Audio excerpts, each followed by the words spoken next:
Welcome to my channel. చిన్ని serial గురించి తెలుసుకుందాం. మధు లోకికి వార్నింగ్ ఇస్తుంది. ఎందుకు వార్నింగ్ ఇచ్చిందో వీడియోలో తెలుసుకుందాం. దేవ తాగుతూ కూర్చుంటాడు. కూర్చొని నాగవల్లి ముందే నేనే చిన్నిని పట్టుకోవాలి అని అంటాడు. తర్వాత వాళ్ళ పియోని పిలిచి బాలరాజు జైలు నుంచి విడుదలైనాక ఎవరు వెళ్ళి కలిశారన్నావు కదా, అమ్మాయి గురించి తెలిసిందంటే లేదు అంటే సరే ఆ జైలర్కి కాల్ చేయంటే కాల్ చేశాను అనమాట. ఆ రోజు వచ్చిన మీ సీసీటీవీలో ఫుటేజ్ ఉందా అని అంటే లేదు సార్ ఆ రోజు రికార్డ్ కాలేదు అని అంటారు. సరే సార్ ఆ రోజు బాలాజీని కాదు ఒక లేడీ కానిస్టేబుల్ని కలవడానికి వచ్చిందంట అంటే సరే మళ్ళీ ఆ రోజన్నా రికార్డ్ అయిందా అని అంటే ఆ రికార్డ్ అయింది సార్ అంటే సరే వెంటనే ఆ రికార్డు నాకు పంపి అని అంటది.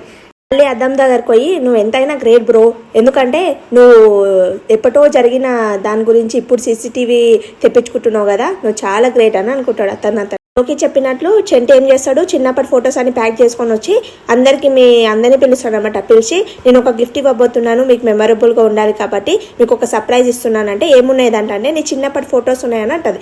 తర్వాత మన లోకి అంటది ఇప్పుడు బాంబు పేలిపోతుంది ఆగునేది అని అంట.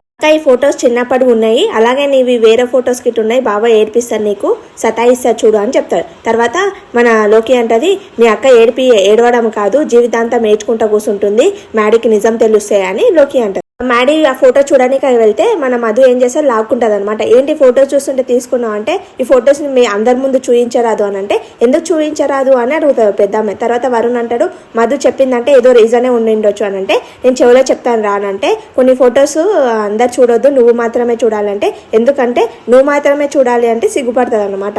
ఇద్దరు ఫస్ట్ చెవులు కొడుకన మాపేసి అసలు ఏంది చెప్పు ఎందుకు చూడొద్దు చెప్పు అని అంటది లోకి. అంటే ఇది మేమిద్దరం పర్సనల్గా మాత్రమే చూడాలి, మేము రూమ్లో చూస్తామని మన మధు అంటది. అమ్మ ఈ ఫొటోస్ తీసుకెళ్ళి ఎక్కడైనా దాపెట్టు నేను తర్వాత చూస్తాము అని చెప్తాను. లోకి లోపలికి వచ్చి నా ప్లాన్ బెడిసి కొట్టింది, మ్యాడీ కానీ ఆ ఫోటో చూసింటే అని ఫీల్ అవుతుంది.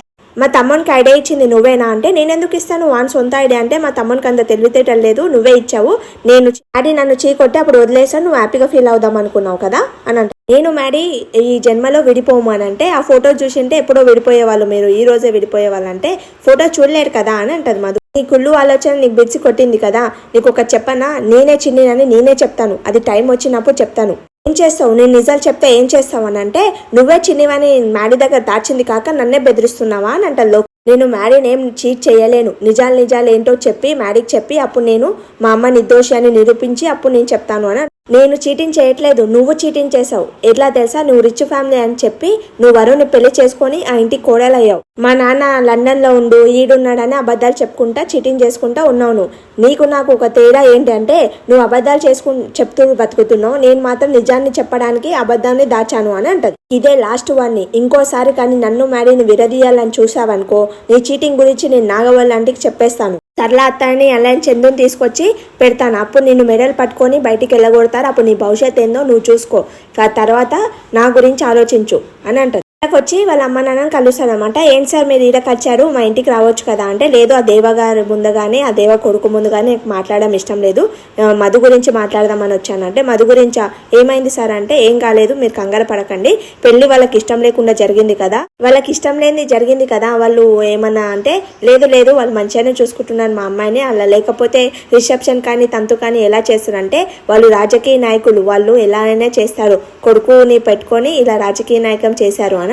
నాగవల్లి వాళ్ళని నమ్మనికే వీల్లేదు, ఎందుకంటే ఎప్పుడైనా ఆపద కలగొచ్చు, ఎందుకంటే మధు నన్ను ఒక మేనమామలాగా చూసుకుంది, మధు ఎప్పటికప్పుడు ఆ విషయాలన్నీ వాళ్ళ ఇంట్లో జరిగే విషయాలన్నీ నాకు చెప్పేది, అలా అని ఒక మేనమామగా నేను మధుని కాపాడుకోవాలి కాబట్టి ఒకసారి గుడిలో అటాక్ జరిగింది కాబట్టి నేను ఈ ఊర్లో మనుషులను పెట్టాను మళ్ళీ ఒకసారి అటాక్ జరగకుండా అని అంటే మీరు జాగ్రత్తగా ఉండండి అని ఏమో విషయాలు మాట్లాడతాను అనమాట. తర్వాత దేవ చూస్తాడు అనమాట. ఈ తిలకేమి మధు వాళ్ళ అమ్మ నాన్న కలుస్తున్నారు, ఈ మధు వాళ్ళ అమ్మ నాన్నకి చిన్ని ఏమిటో తెలుసా, చిన్ని వల్లనే వీడు తిలక్ గారు చిన్నితోటి ప్లాన్ వేసి మా కొడుకుకి పెళ్లి చేశాడా మధుతోటి అంటే ఈ చిన్ని మా తిలక్ గాల్సే వీరంతా చేస్తున్నట్లున్నారు, ఈ జైలర్ తొందరగా నాకు సీసీటీవీ ఫోటోస్ తొందరగా నాకు దొరికితే ఈ చిన్ని ఎవరో తెలుస్తుంది అప్పుడు చెప్తాను అని అంటాడు. మ్యాడీ మధు ఫోటో చూసుకుంటా కూర్చుంటారు, ఫోన్లో చూస్తే వాళ్ళ పెద్దమ్మ వస్తుంది, ఓ నీ భార్య ఫోటో చూసుకుంటా కూర్చున్నావు అంటే అవునంట. తర్వాత కాదు పెద్దమ్మ అని అంటాడు, అంటే నీ భార్య ఫోటో చూడడం ఏం తప్పు కాదులే, ఇంత హ్యాపీగా ఉండడం నేను ఇప్పుడే చూస్తున్నాను, మీరిద్దరు ఇలా హ్యాపీగా ఉండాలని కోరుకుంటున్నానని వాళ్ళ పెద్దమ్మ.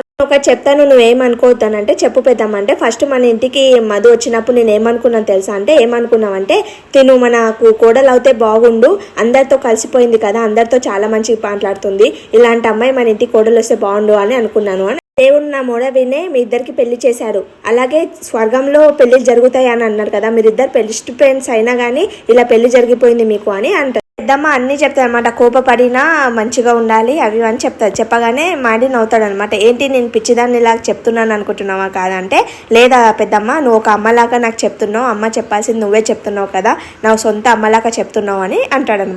బాధపడుతున్నావు పెద్దమ్మ అని అంటే, అందరూ నన్ను పెళ్లిగాని ప్రేమినా అంటారు కానీ నువ్వు నన్ను ఒక అమ్మని చేసావు అని బాధపడతారు అనమాట.